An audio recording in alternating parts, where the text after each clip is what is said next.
Good evening and welcome to Your View with me on Khoputse JJ Taban. We're coming to you live from Linden here in Johannesburg on a special roundtable tonight with the CIC of the EFF, Julius Malema. Of course, joining me around the table, our input editor, Juan Giveson.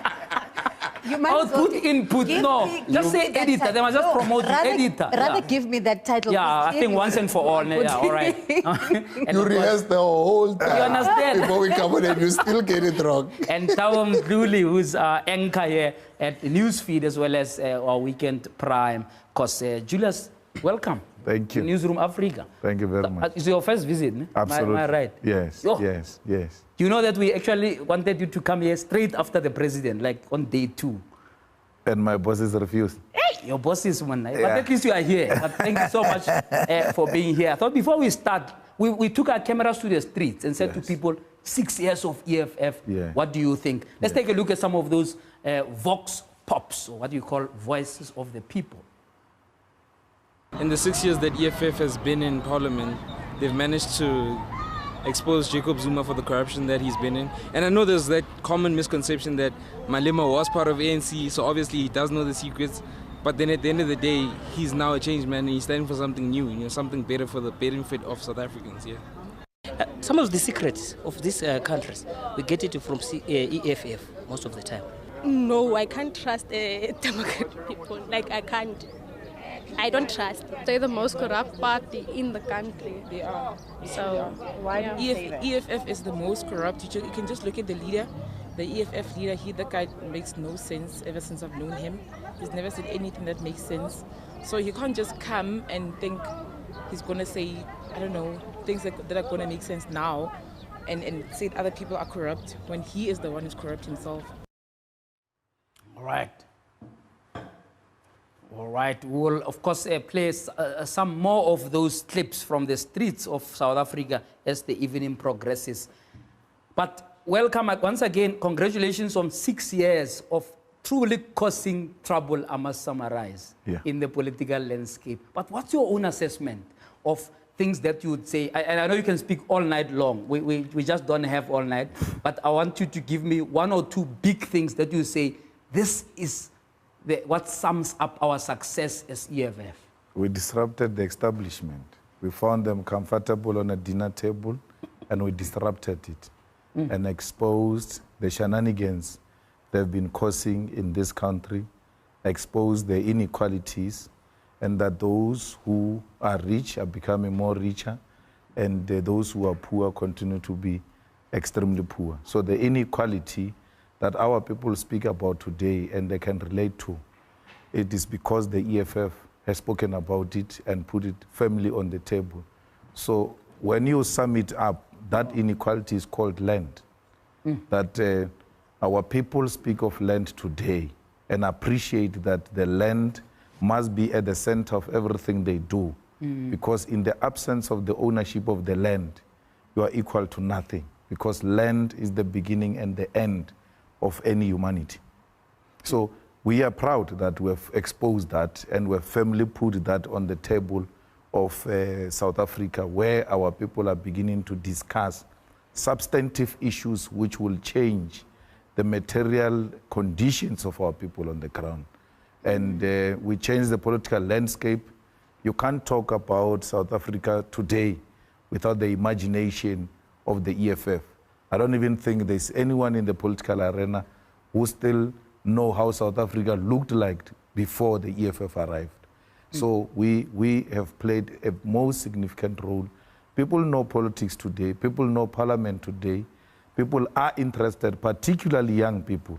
That's why those people you interviewed, all of them are young people who firstly know there is EFF and they can have different views about it. Yes.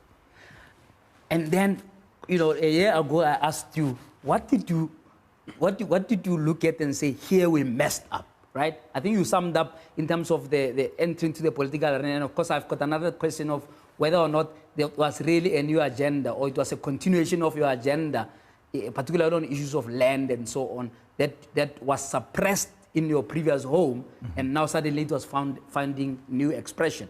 But what did you mess up?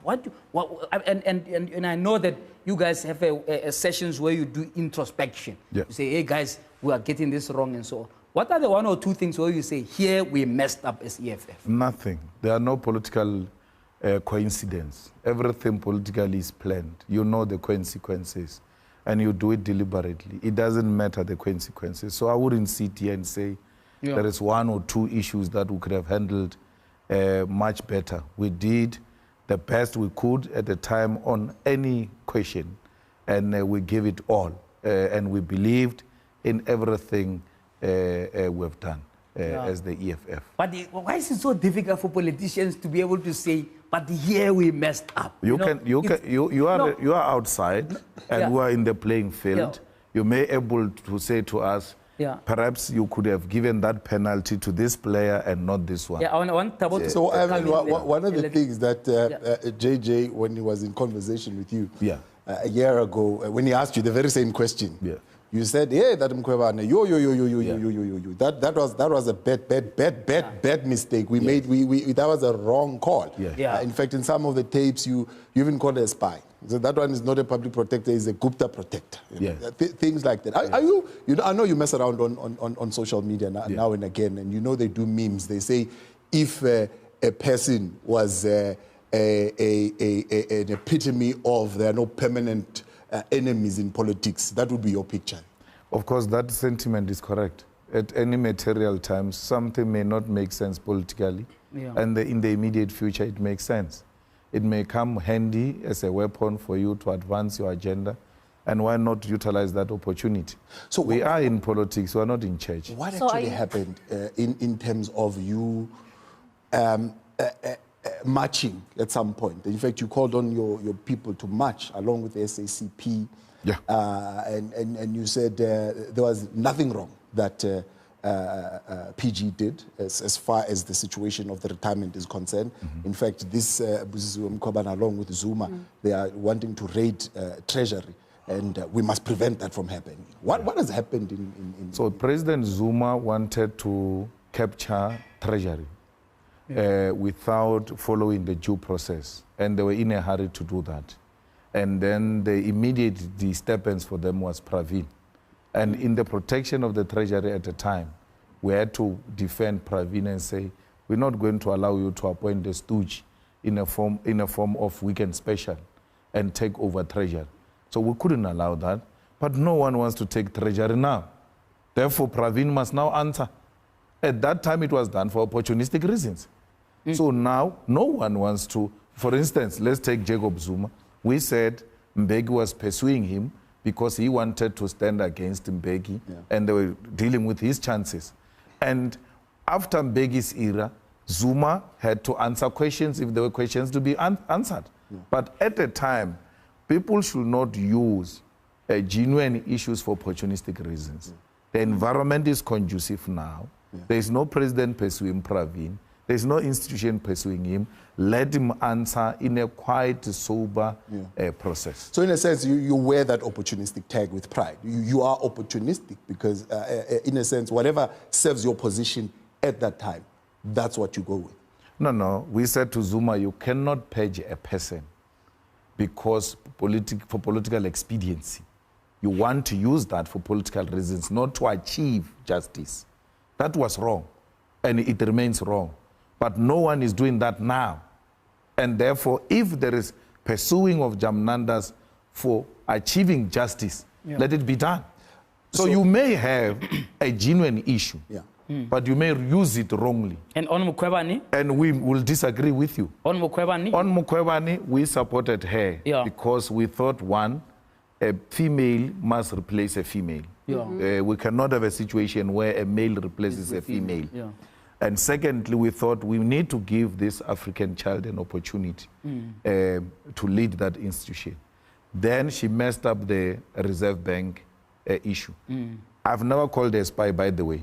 I was given information that she's a spy. And even with that information, I still decided that we need to support her as the EFF to give her a benefit of doubt. So because we cannot just take every allegation, particularly when it comes from intelligence.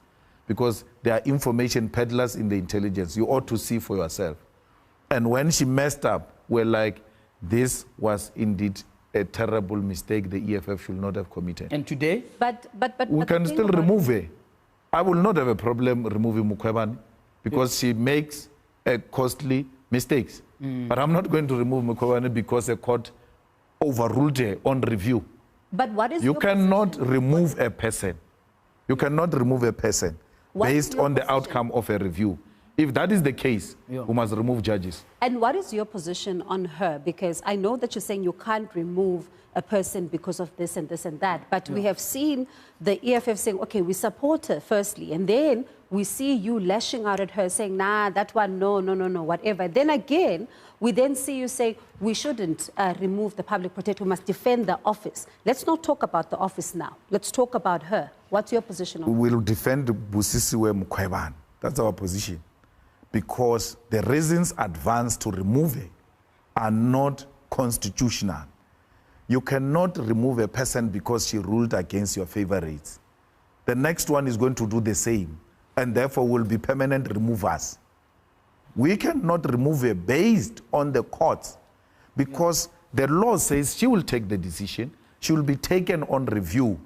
And once she's taken on review, you must know it's a win or lose.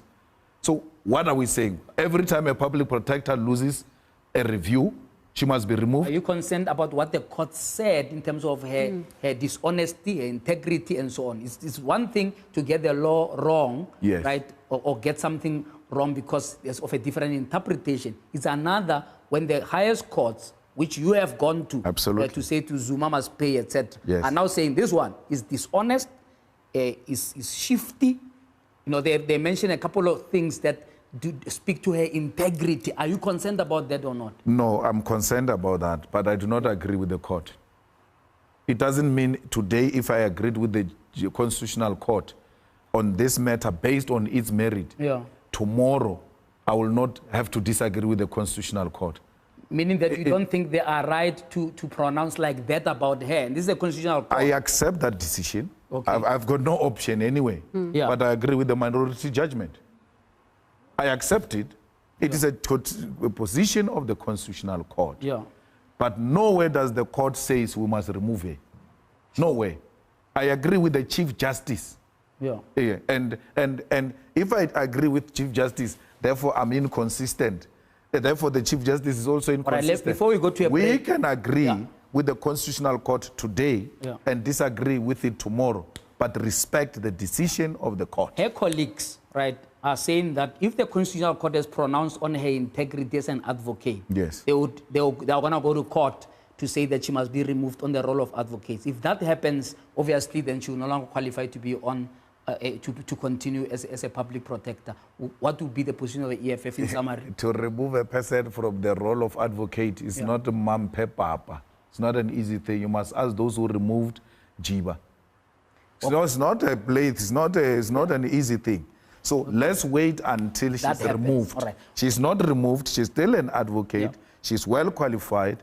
Her matters have been reviewed, and the courts have pronounced against her the same way the courts have pronounced against Judge Nicholson and had harsh words to say about Nicholson when he dropped charges against Zuma. You never said this judge must be removed or must pay the cost personally. We'll pick it up after the break. We're talking to the CIC of the Economic Freedom Fighters, and it's already fiery out here at Linden. Of course, when we come back, we pursue issues of economic freedom fighting. What is the economic policies that the EFF would put in place should you make them a government of the day? Let's take a break now.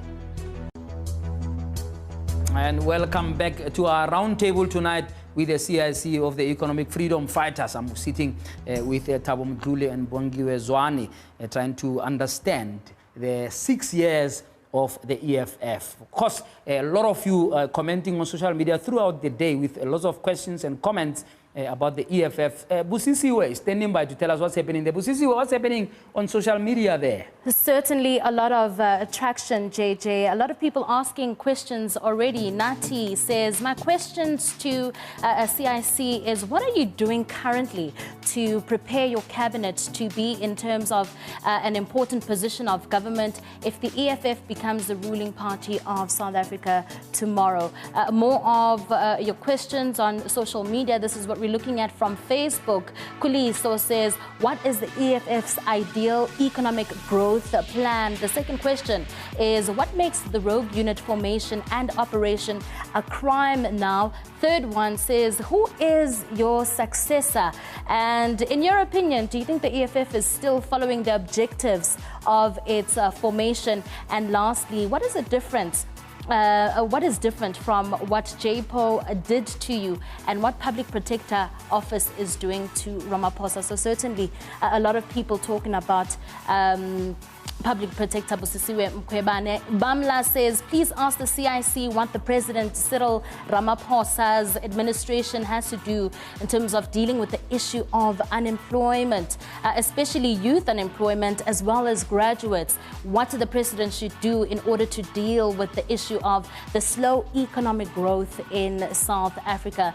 And let's see if we have some more there. Vince saying, what is his view about opening up the borders and what is happening in South Africa at the moment? Certainly this is at the back of the violence and chaos that broke out in the Johannesburg CBD today. Another one from WhatsApp. Cash says, good evening, hashtag Ask Julius. I would ask, please ask for me, what's their ideal position on advocate Busisiwe Mkhwebane? If she is still a worse choice than that they have ever made, if not anymore, what has changed? To also remind us what the reason she was, whether there is a reason or if she is worse. And secondly, if indeed we do need to trust his or their decision, since they are known for flip-flopping on their decisions or their positions. So quite a lot of questions there. Over to you, JJ.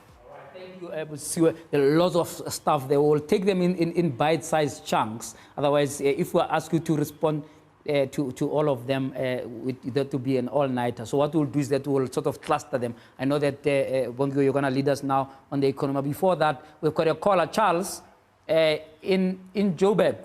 Charles, good evening. Hey, good evening, guys. How are you guys doing there? All right, how are you? Very well, thank you. Okay, go for it. I want to ask Julius. I just want to admit, I was part of the ANC. Actually, I still am. And when Julius left the Akwatile, I know there are EFF with that, not a problem. We just thought, you know what, it's our great. But this man came back and changed the landscape of the parliament. People were sleeping there, no accountability.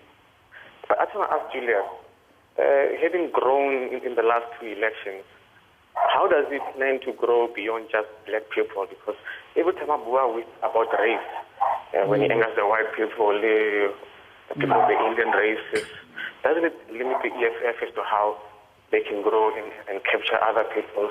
But just not just only as the black people. Doesn't it limit himself when he attacks Pravin Gordhan? And then doesn't that maybe makes sure Gorbatova can follow him? All right, so essentially, how is the EFF planning to grow beyond the constituency of black people? Maybe let's just tackle that before we get to the economy. Well, the EFF represent everyone, but at the center of the people we represent are the oppressed. And those are the people we prioritize. And unfortunately, the oppressed are black Africans who are at the receiving end of the economic oppression. And those are our priority. But we are a non-racial organization. Yes. We want to unite South Africa, and we believe that the unity of South Africa depends on the changing the patterns of property ownership. Because a unity that is based on ownership that is reflective of colonial and apartheid times will not be a genuine unity. It will be artificial, and one day we'll wake up to an uprising. Because how do I become united with you when you are in the position of a stolen property? It has to be returned, and I should make a decision if I forgive you or not. Okay. Kick us off on the economy there. Before we get there, JJ, Yeah. I want us to just go back to what the EFF has had to say to that growth plan, that economic growth plan that was tabled by the finance minister and put up on the website for people to comment. Let's just go back to that moment. No, we reject it outrightly because it seeks to privatize almost everything. He wants to privatize railways, he wants to privatize ESCOM, and he thinks that through that he will grow the economy. But there is no emphasis on how that is going to create jobs, because we know that privatization goes hand in hand with retrenchment. The biggest problem today in South Africa is job creation. The high levels of unemployment are alarming, and we should be concerned. And anything that is going to put aside the state when it comes to growing the economy, it will not work, because private sector is driven by maximizing profit, and that is where their interest is. And is the reason of maximizing profit is for profit. There's no any other reason. So we want the state to be at the center of leading economic growth and creation of jobs through agriculture, through infrastructural development, and creating sustainable and well-paying jobs. Interesting words there. You want the state to lead this, but this is the state that you also say has failed to create the jobs. It's a state that has failed to create the economy. Why do you want the same state to then come and sort out SOEs? No, we want a Chinese arrangement in South Africa. There will never be any development without the central role of the state. And the state, we're not talking ANC. We're talking a capable state which will intervene decisively in the economy. There is no private sector that is going to create any jobs here. Private sector is going to make money. We have had this situation before. The 1996 GEA grew the economy, but that did not translate into job creation and alleviation of poverty. What they did, they maximized a profit. And Tito is suggesting the same resolutions or solutions which were there before to solve the problems which were created by the same policies. GEA wanted almost everything privatized. You know, it's very painful. In 1994, they gave us freedom and said to us, you must never touch anything economical. You deal with the politics. We are now even giving them the politics. Because if you give them SAA, you give them ESCOM, you give them the railways, you give them water, you give them the big infrastructural projects, you give them sewer system, there's nothing left of the state to control. But this is the very state, because whether we like it or not, currently the ANC is the party that governs South Africa. Now, how then do you trust this very same political party that you are always criticizing and you're always saying that they're not doing well, with these entities that we have seen are not doing well? Well, I'm contesting them. I'm not trusting them, because if I was trusting them, I won't contest them. When I say, let's get the state to decisively intervene, I mean of the EFF state. And those are the alternatives we are putting forward as the EFF. The ANC is not born to be the state. The state is a contested terrain, and we're contesting it, and we want to take it over, and when we take it over, these are the things. So with the EFF currently not in power, how do you suggest that happens? Because by the sense of it, you are calling for more SOEs. I think we've got 700 already, which are dysfunctional. They're not working properly, barring one or two that are making a little bit of a profit. We know that their mandate is not to make profit, it's developmental. Now you want SOEs to own pharmaceutical, to own banks, and so on and so forth. We are already worried about NHI. To say they are starting another state-owned entity that is going to be managing that fund, it's going to be a disaster. Well, let's take the banks, for instance. There's no state-owned bank. The banks are owned privately. You still don't get money. You're not failed by the state not to get money. The private sector looks at you. You are too dark to be given money, to be trusted with money. So we need a bank that is not going to be threatened by the skin of a person. Because without the banks giving you real money to participate in the economy, you will never participate. Even they, white people, depend on the banks to finance their big projects. So we cannot just say, for the sake of having banks, let's not create another bank because it's going to fail. We're being failed now by the private sector.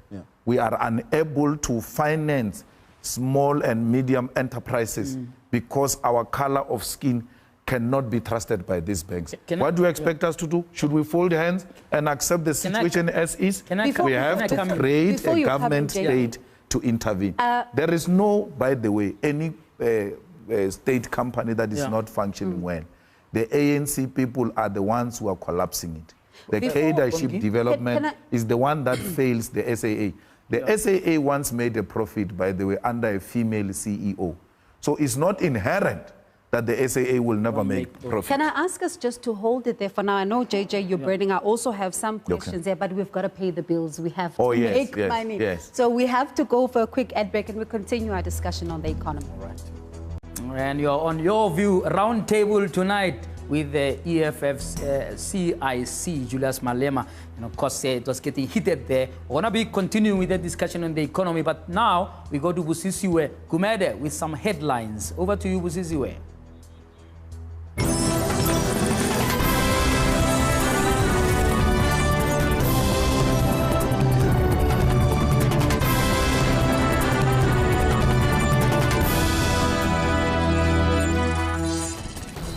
Thank you so much, JJ. Your top stories this hour. Police are investigating a case of murder after a person was shot during a day of arson and looting in Hillbrow.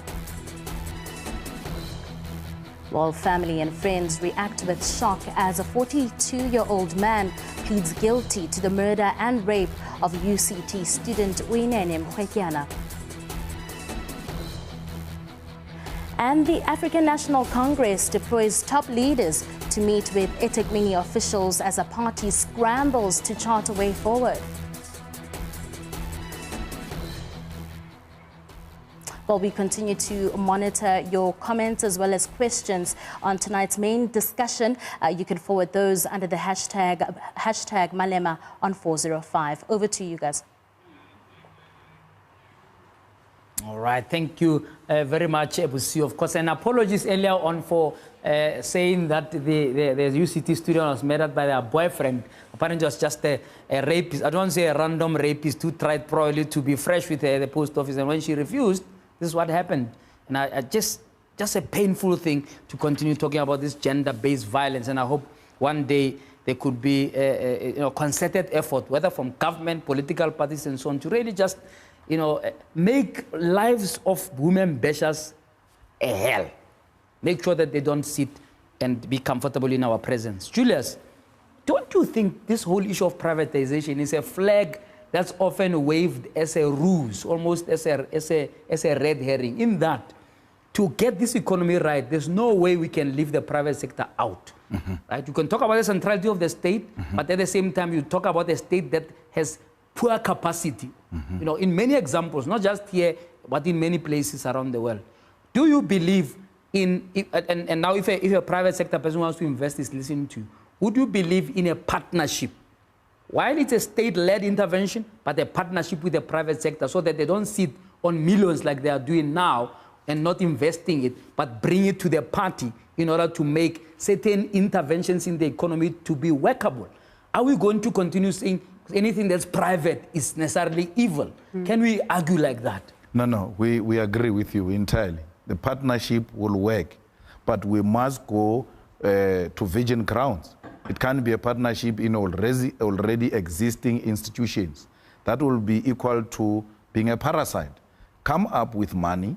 Yeah. You want to put up some huge pipeline to go and give the Skukuni people water and the Guyana people water, and since the state is failing to do that, we're coming with money, and let's talk about that, and we want the state to be involved with an aim of handing it over after some time back to the state.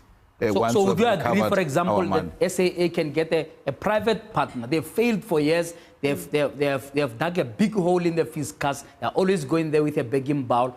would it be something that you would welcome if you're an EFF government, that you get an international airline to partner with SAA, like SAA already is in partnership with other international airlines through the Star Alliance, to make sure that this airline can, for a change, be profitable, but for a change also actually can expand to other routes that is not flying now because it's bankrupt? It was profitable before. For 2 minutes? No, because those that made it profitable were dealt with by those who wanted to go in there and steal the resources of the SAA. It's not like the SAA is inherently incompetent. Look at Dinel. Dinel used to be the most properly run company with profits. Look at AXA. It's one of the well-run institutions of the state. So we need capable men and women, both black and white, and non-partisan. Even if they are ANC, let there be an ANC person with capacity. You can't have a history teacher going to be a head of technical services in a municipality. They know nothing about technical issues, but the ANC has been taking history teachers and making them heads of technical departments because they were able to sing slogans more than other people. That's where the problem is. I was in the ANC. The real sloganeers are the ones that get deployed, because if you dare not deploy them, you won't come back as a mayor. And mayors are not driven by the desire to give people services. They are driven by the desire to remain in power as mayors for personal egos and glory. And while you talk about personal egos and glory, I want us to look at this, staying with Eskom, particularly because this has been a very concerning situation that we've been seeing there. What do you make of, because this document still calls for the unbundling of Eskom. What do you make of that? Unbundling means privatization. Will not agree with it. They want the generation of power to be left in the hands of the private sector, independent power producers who are going to sell it at Eskom at an abnormal price, as they do now. And that's what the EFF is not agreeing with. We need to, for instance, make sure that the 2 power stations that were built are completed and we supply them with coal at a reasonable price, not an international competitive price. Eskom must be given preference when it comes to coal. But look at those 2 powerful stations. You want to blame Zuma about corruption and everything Gupta's. But those things were told now, both by the favorite Pravin and those who went to, even now, the committee went in now. They said those things were messed up from the beginning. Who was in charge at that time? But I want to go back to what JJ was talking about triple Ps. Yes. You are saying, yes, they can come in. Yes. Let's get in at grassroots. Let's help each other with the intention of working with the state. At a particular point, take the thing and give it back to the states. Are you saying to us, under the government of the EFF, for example, workers will never own any... They will own. Those ones are actually the priority. They will own. We marched to the JSE and said to all the top companies in the JSE, don't give deals to BEE. Give deals to the workers. How does me getting a 20 billion deal going to help the people of Alexander? It's not going to help them with anything. It's an individual accumulation. Instead, give the workers. And those workers come from Alex, and they will make their living conditions. But how does that then marry with the idea, for example, on land? You're saying, no, land must be owned by government. Yes. And we just lease to the people. They don't own anything. They don't own any piece of land. Yeah, but the state owns electricity now. And you still have electricity. But that's the question. That's why I'm asking. And you are as an individual, I shouldn't own a piece of Eskom. No, you don't own a piece of electricity now, but you are very happy. Why do you have a problem? You don't own a piece of water. You are very happy. Yeah. The government is giving you that. Why do you have a problem with that? What if I've got a desire to want to own a piece of Let's take the land and put it under the custodianship of the state. Yeah. And then let the state allocate to our people. My brother, the piece, 1 hectare of land, the way it's so expensive, a lot of our people and generations after generations will never own a piece of land. So let's take the land, let's give it to our people, and at a point when we feel like our people have now reconnected with the land, our people are now empowered enough, we can talk this discussion whether we should release it into some private ownership. I'm going to come to the issue of the land because in a number of occasions you have expressed doubt that the ANC is serious about expropriation. I want to come to that in terms of your agenda on the 6th Parliament. But before that, let's go to Mpumalanga and talk to Buitumelo. Good evening to you, Buitumelo. Good evening, sir. Evening to you. Yes, sir. I wouldn't talk much, but my comments were when is Mr. Mahashula going to answer? Like everybody else has been answering, but I don't see anything happening with regard to him in terms of people who are in leadership who should take responsibility. I said that on my comments that Britain is flaming with fire, meaning that people are not getting any jobs, nothing is happening there. Like Mr. Malema, when they are having their meetings and what so on, like they put out the ex-president, Mr. Zuma. Can't they do that as well? And that's all I wanted. All right. Thank you, Buitumelo. It was not quite clear there. Yeah, I didn't hear anything. What the question is. And JJ, before you move to the issue of land, I just want to just touch more on this unbundling and what you've got to say there. Yeah. Some of the researchers are saying that the biggest problem is that if we don't, and unbundling could have, costs and consequences, but if it's not done, it could be a problem, and we could find ourselves in a situation where if things are not broken up, with the swell that we have seen at Eskom when it comes to jobs over the past decade, that entity is not able to sustain itself currently. Shouldn't then we say it doesn't only have one single solution, which the EFF is producing?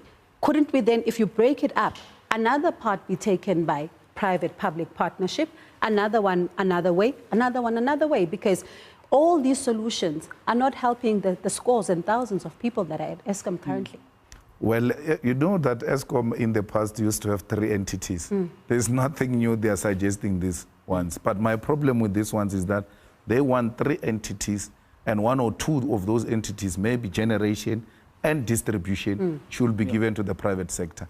I will never agree. Let's take Soweto, for instance. The people of Soweto do not pay electricity.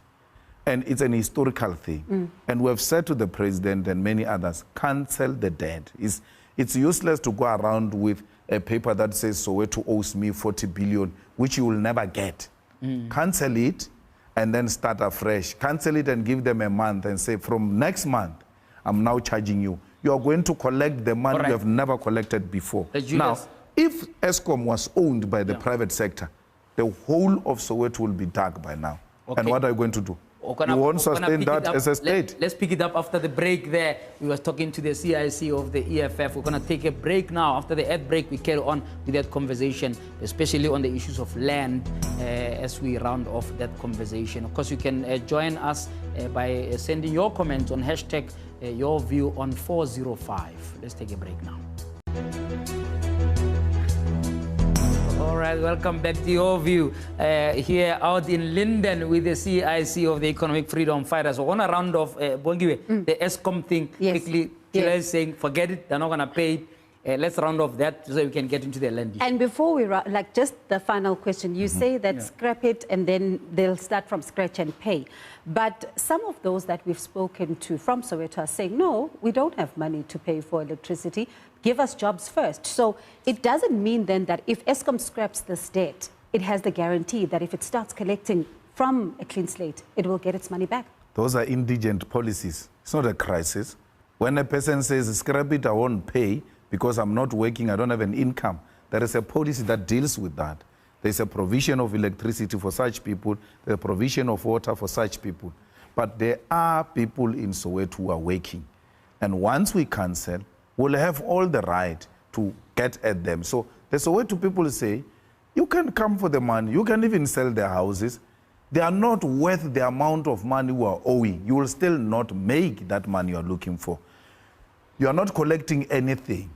Let's cancel, we'll start collecting. And the political parties, the church leaders, the business people, the influencers in society, particularly in Soweto, we all zoom in there. We conscientize society. We make them understand and appreciate the importance of paying, particularly those who cannot afford. But those who cannot afford, yes, they must not pay. Now, pay with what? I know JJ wants to get to the land, and fine, let's wrap the ESCOM issue, and I'm going to give you a chance to get to the land. So it is not the only township. Yes. Right? Tegurulen in Tembisa, they're also not paying. The people of Soweto are also saying, well, if you do it for the people of Soweto, we also want it. And already ESCOM is 450 billion rands in debt. Tito is saying, no, let's sell these coal-powered power stations so that we can recoup this 450 billion rands. How are we going to take care of this debt? No, we need to develop an alternative option than to privatize our own state institutions because we want to deal with the debt. We are going to sell these things, and there will not be electricity for our people because we will not afford under the private sector. The private sector is driven by profit making for the sake of making profit, and therefore they are going to go in there and just make electricity expensive. Our people can afford it. The independent power producers are an example. They are selling at an abnormal rate now to ESCOM, meaning we have to now push ESCOM to increase the tariffs, and only the few will afford. When we started, correctly so you said, some of these institutions should not be profit-driven. They must be at the center of a developmental state. And the obsession with profit is exactly what makes us to lose sight of why did we initially form these companies? Was to make profit or was to provide the basic service to our people? Let's take SAA. If we dare privatize that thing, Nalwen, Rea Greyhound, we will not afford flying, I can tell you that. You think you are a black elite, privatize it. No. It will be completely white. He's an MP. It's okay. I'm back to that. He'll be okay. He'll fly. But I'm not going to die an MP. I'll be out of parliament tomorrow, and I shouldn't even use my benefits. You seem to be to now think that because I'm privileged, therefore I don't care. I still care even when I have the free ones. I still care even when I fly business class. I hear what you are saying about private sector being for profit, but there are some patriots who are business people, right? Yes, because you were funded by a private UMB, you're not funded by government. You had to get money from a private business person to get you to register for politics, which for me, just that example tells me that there's a way in which we need to look at how we can draw from the private sector, those who want to build this country, and from the public sector, and then be able to fix things like SAA, fix things like ESCOM. He never tweeted on his Facebook or tweeted on Twitter or write on his Facebook that I want to fund anyone who wants to form a political party. He financed it because of proximity to me. Yeah. And it's for personal, selfish reasons. Yeah. But those reasons are... You'll be in government, there will be many people... but his immediate move is I'm supporting my friend. He's not doing those things for being patriotic and all that. He can now, on a second thought, think, I thought I was just being a good friend. Let's talk about but it looks like I've contributed to a bigger project here, and that will help to conscientize him. But he cannot come here and tell me, Mazoti, that he's a patriot, he wants to good for everyone. No, he's profit-driven. West, he's engaged in a dangerous business of cigarettes. And so why would you take money from him if he's engaged in such a dangerous business? No, I took money from a businessman. All business is dangerous. Mines are dangerous. They can collapse on you. So basically, underground. Business is dangerous. So for you... Flying an SAA flight or a private flight in a flight business is dangerous. So nobody can worry about CR17 taking money from all these capitalists? Billions. No, who worries? I'm asking, are you worried? We are saying to him, release. Release what? Release the names? The names, because we want to know. The EFF got 200,000 from Mazoti, we know. And you wanted to know Mazoti. Why are you not wanting to know Cyril's people? You have a sense that he's trying to hide them? He's hiding them for obvious reasons, because they control the state from behind.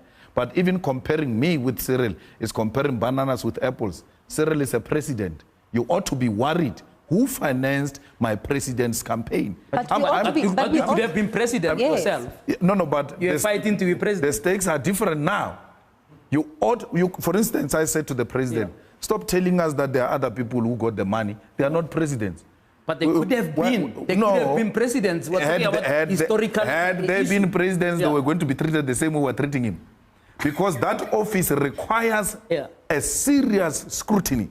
Once you occupy it, we want to know, actually, we heard about you, but who are you? You guys have... now we get but into you also have influence in Tshwane, in Joburg, in PE, which is in charge of billions of taxpayers' monies. It's not irrelevant who funded you.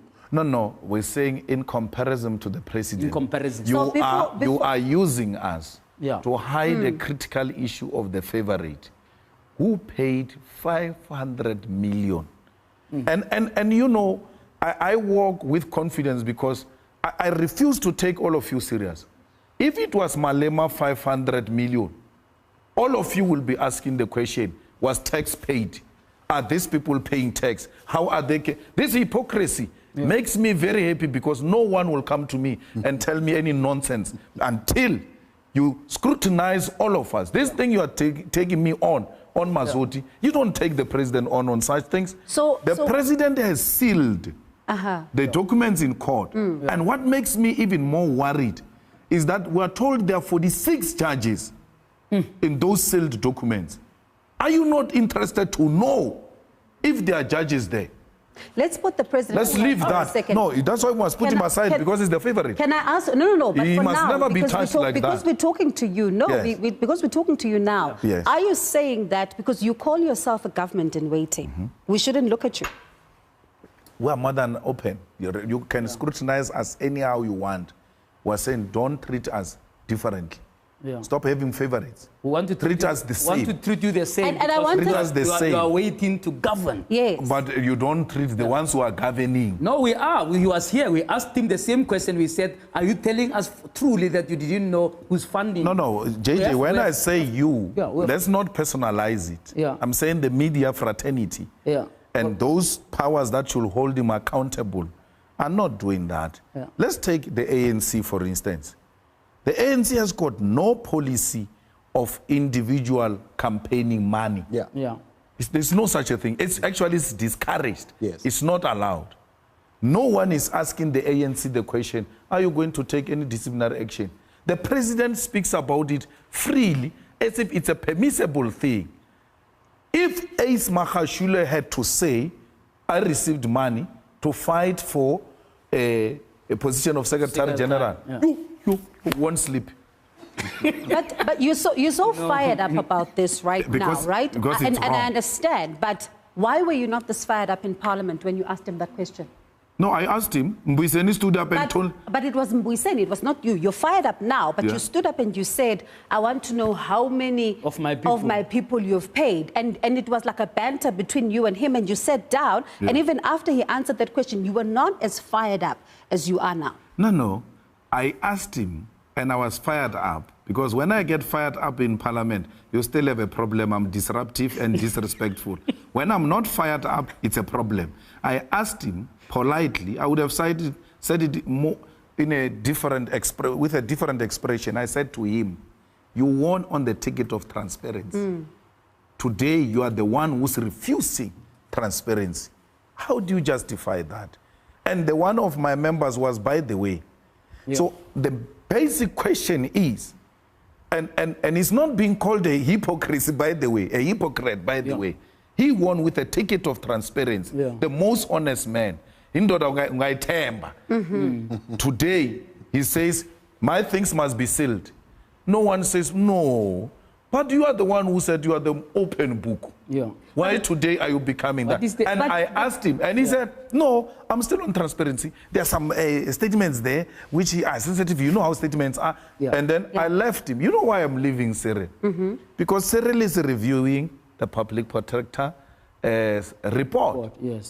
Once the court pronounced that he's a constitutional delinquent, you know what will happen to him. But and Zuma, if you say you didn't treat Zuma the same, yes. Zuma had no intention to review the public protector's report. So he never took it to court. What do you say about Actually, he used Parliament to review the public protector's report. That's when the fire pool drama happened. They were wanting to use a wrong institution to review the report, and I said to him, "You're not going to do that." Any lessons from the fact that some of your people were paid? I mean, that was a strange thing that happened there. Any lessons from there? And what can you share with us what they told you, how this happened? But he bought everyone. That's the thing. That's a problem with entrusting a billionaire with holding a public office, because he's going to buy everyone. He bought them in the media. He bought them in the legal fraternity who are waiting to see in the judiciary. He bought them in the EFF. A person in the EFF says, he gave me money because I had a funeral in April. My cousin or my aunt was shot, and with the husband, they both died. I sent messages to everyone. He responded and called me, said, give me the account number. I did exactly that in April. Sounds reasonable. Fair enough. Why did this person resign? But the money was given in 2017, not in April, February. Even when I still say to you, be honest with me, you lie. I see. So he has been giving them money from 2017. And she says, I got money in April. Yeah. So it's not a single payment? No, it's more than 3. And then the second one says, my child was sick. We know her situation. Yeah. We helped her. And I said to her, okay, was it before you told me? She told me. And we intervened immediately because her child's situation is unique. Yeah. Immediately. Was it before us or after us? She said it was before you. So I got the money and I was like, no, that's fine. It's understandable. All right, she received the money. We're going to take a break. She received the money. She received the money in April. After we intervened, took her child to the best medical institutions, she still received this year from the president. So what genuine reason are you talking about? All right, let's they take were a on the break payroll. now. We take a break there. Fiery conversation around the table here, because hashtag your view on 405 if you want to participate further. We'll take 1 or 2 calls as we round off that conversation. Let's take a break now.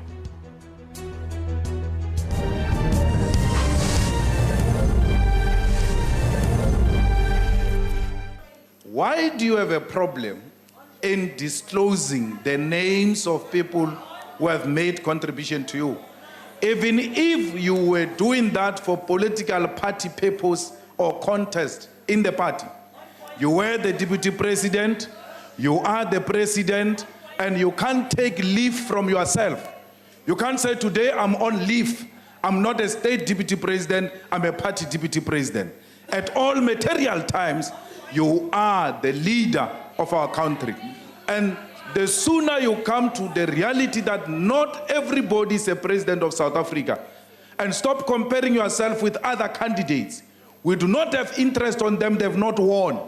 You are the president, and you shall be held with high standards because you are the president.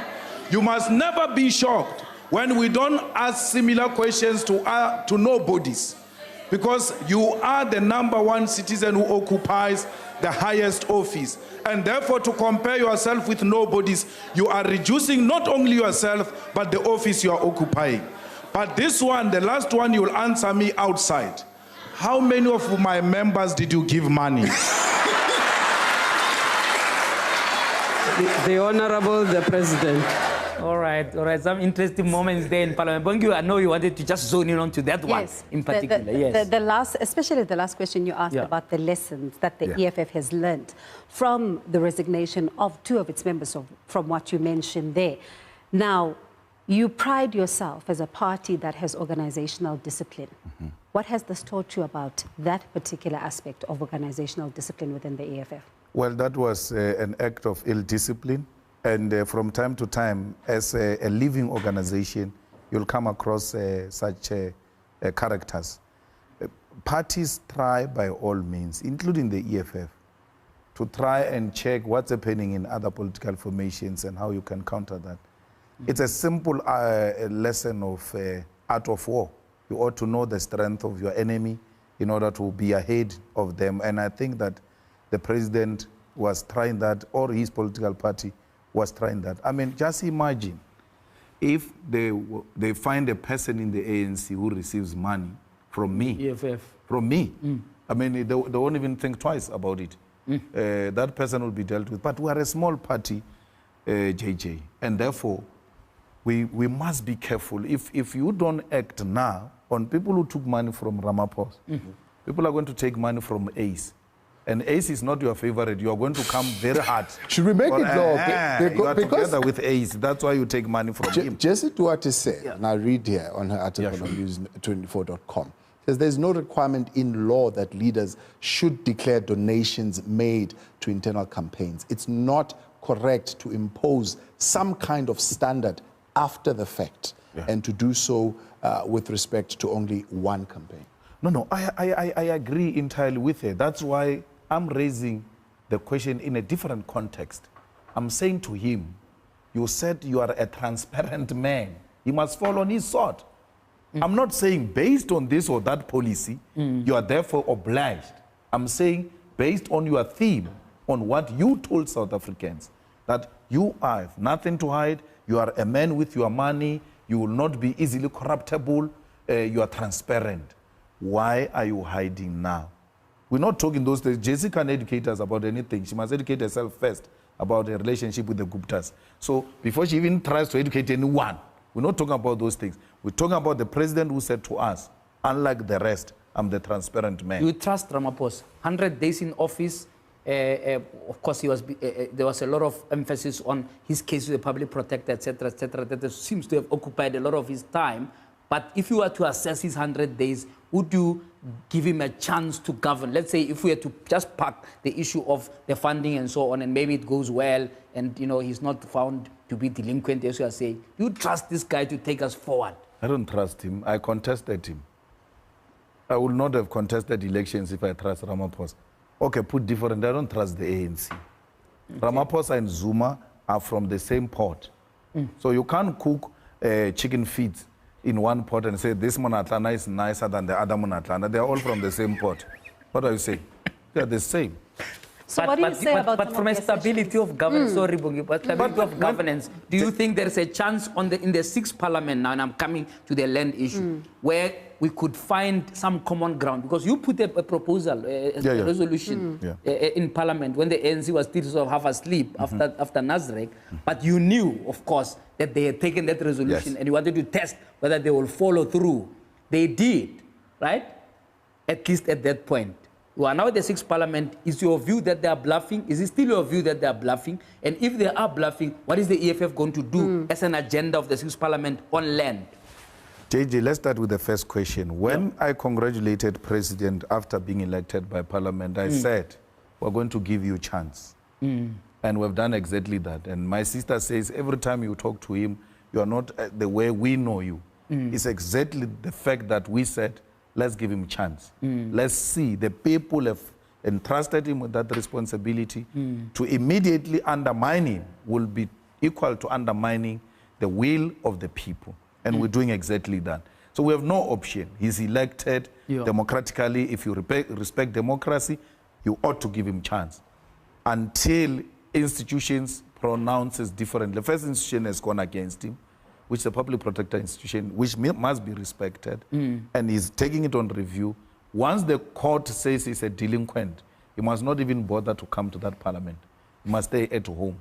So the land question, the ANC is bluffing about it. And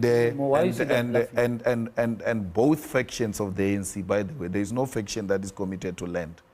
The other faction was using it as a political motto, so that they can be seen to be relevant and then and more radical and get elected against him, who was projected to be a darling of white monopoly capital, which is going to take over what is left of us in the state.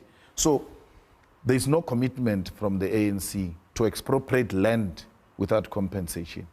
And even if you listen to different candidates, they all say, yeah, well, we ought to be very careful how we go about it and all of that. It's like the ownership of the Reserve Bank. Are you saying we're back to square one in terms of a big campaign now to convince everybody that the land approach that you put on the table, that Parliament has almost adopted after all of the consultations in the public is the way to go. We are going to pursue it internally in Parliament. There is a committee set up to look specifically on that resolution of Parliament. And I can tell you we'll see it through. Because the sloganeers which are fighting Cyril, they will want to be seen, to be committed to it. And we are going to use that to make sure that the policy of the EFF find an expression, because that's what the people of South Africa want. Let's hear what the people are saying. ANC said during elections, that it will expropriate land. Let's hear what the people are saying about land, your land policies in our streets tonight. Firstly, this land has been taken to our forefathers without compensation. So now I'm saying we should share the land. We don't take it away from it. We should share it without any compensation, just to be equal. Because at this moment, the white people are exploiting our black people in the farms.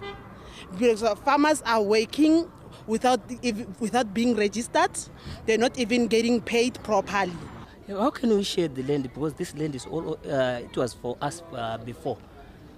We must share it, but not compensate. We don't have to pay it, we must share it. Yeah, I believe to share the land. I think there is the right decision to share the land, because there is a land that you find that is not occupied. And he stayed for more than 20 years without occupation. So I think it's a good decision. Well, I feel like you can't give people land without having them pay for it, because how are they going to maintain the land if they're unable to pay for the land that they're trying to get? You understand? So that means agriculture will go down, and hence having our economic also falling, which is already happening. So you can't expect people to give away their land without expecting anything in return for that land. No, they shouldn't give up the land. If you can fight for it, fight for it. You know, but if you can't do anything about it, then it's fine. It's whatever. The land issue is quite a tricky one, because it depends on how exactly we're going to go about taking the land, you know.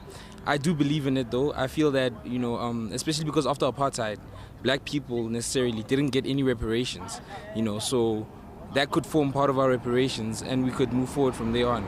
Because if you think about it, we were given power, right?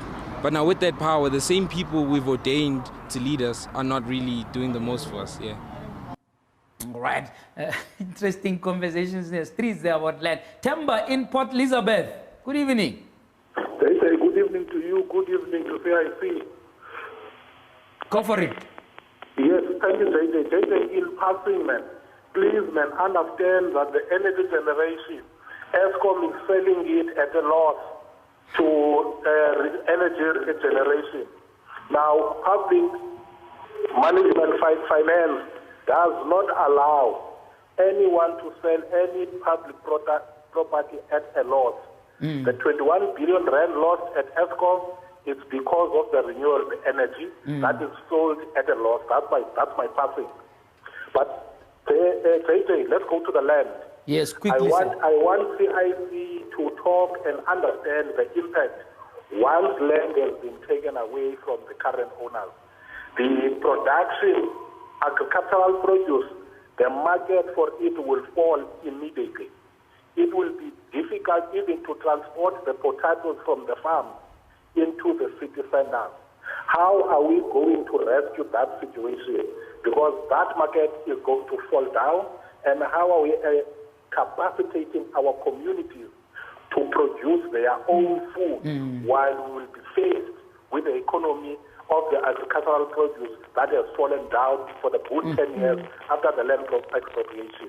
All right, Temba, we're going to have to leave it there. Thank you so much. I think that's clear enough. We'll get the CIC to answer that as his last word on the land issue before we get into other themes. I would like to also explore the issue, for example, about the relationship between the EFF and the media, which is it's been quite heated in recent times. Let's take a break now. Stay tuned.